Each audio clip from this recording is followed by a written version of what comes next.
Hormuz फिर से बंद हो गया है। जी हां, स्ट्रेट ऑफ हॉर्मुज, जहां से दुनिया का तेल ट्रांसपोर्टेशन का 20% से ज्यादा तेल ट्रांसपोर्टेशन होता है, और खासतौर से यूरोप के भी कई मुल्कों में और एशिया में भी। तो एक बार फिर से यह बंद हो गया है। दुनिया के सामने फिर आ सकती है बड़ी मुसीबत। तेल और गैस के पड़ सकते हैं लाले। दोस्तों, हॉर्मुज एक बार फिर से बंद कर दिया गया है। मरीन ट्रैफिक के डेटा के मुताबिक फिलहाल हॉर्मुज स्ट्रेट से, यानी हॉर्मुज जल डबरू मध्य से कोई भी जहाज नहीं गुजर रहा है। ईरान का दावा है कि जैसे ही इस्राएल ने लेबनान पर बड़ा हमला किया, तुरंत सभी जहाजों की आवाजाही रोक दी गई। आपको पूरी तफसील बताते हैं। दरअसल अमेरिका ईरान के बीच सीज फायर, यानी जंग बंदी, या यूं कहें कि युद्ध विराम का दावा भले ही किया जा रहा हो, लेकिन जमीन पर हालात अभी भी बहुत संजीदा बने हुए हैं, गंभीर बने हुए हैं।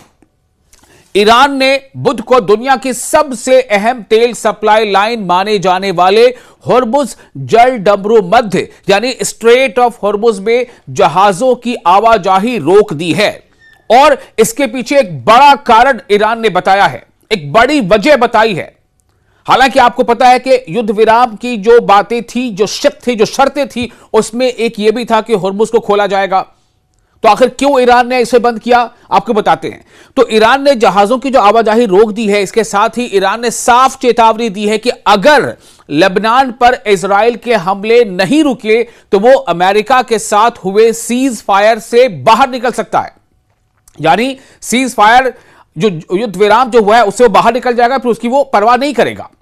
ईरान की फारस न्यूज एजेंसी के मुताबिक हॉर्मुज से गुजरने वाले तेल टैंकरों की आवाजाही पूरी तरह रोक दी गई है।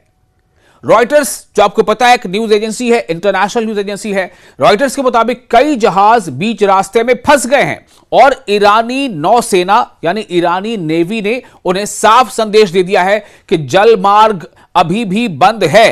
लेबनान पर इस्राएल ने हमला किया है। इसके वजह से यह कदम ऐसे समय आया है जब अमेरिका और ईरान के बीच 2 हफ्ते का सीज फायर लागू हुआ।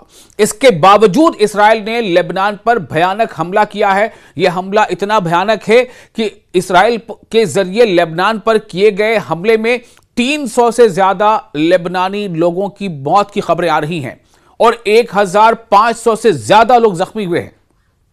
अमेरिका के राष्ट्रपति डोनाल्ड ट्रंप ने ईरान के खिलाफ सैन्य कार्रवाई को अस्थायी तौर पर रोकने का फैसला लिया था, लेकिन इस्राएल ने पहले ही साफ कर दिया था कि यह समझौता लेबनान पर लागू नहीं होगा क्योंकि वहां हिजबुल्लाह सक्रिय है।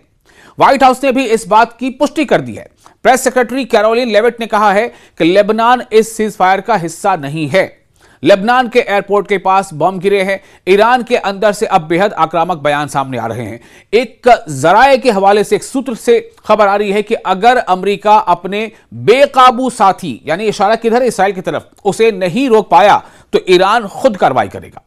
यह सीधी चेतावनी इस्राएल के लिए मानी जा रही है। ईरान के रिवॉल्यूशनरी गार्ड कॉर्प्स ने भी कहा है कि लेबनान में हुए हमलों का बदला लिया जाएगा और इस्राएल को इसकी सजा मिलेगी।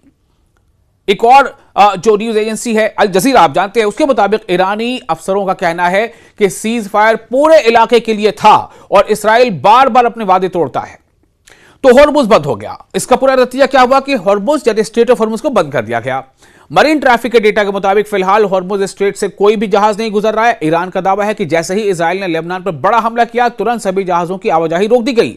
यहां तक कि एक जहाज ने आखिरी वक्त में अपना रास्ता बदल लिया। जी हां, एक जहाज ने बिल्कुल आखिरी समय अपना रास्ता बदल लिया। उसके बदलना पड़ा चूंकि उसे संदेश दिया गया था कि अभी फिलहाल यह बंद रहेगा। अब माहिरीन, जो विशेषज्ञ, वो उनका मानना है कि अगर हॉर्मुज लंबे समय तक फिर से बंद रहता है तो दुनिया भर में तेल सप्लाई पर इसका खासा असर पड़ेगा। और इसका असर इस तरह से पड़ेगा अलग अलग देशों में कि वहां देशों में जो है तेल को लेकर के मारामारी होगी, वहां पर तेलों के दाम बढ़ सकते हैं और कई तरह की इसके जो असरात है वो जाहिर हो सकते हैं।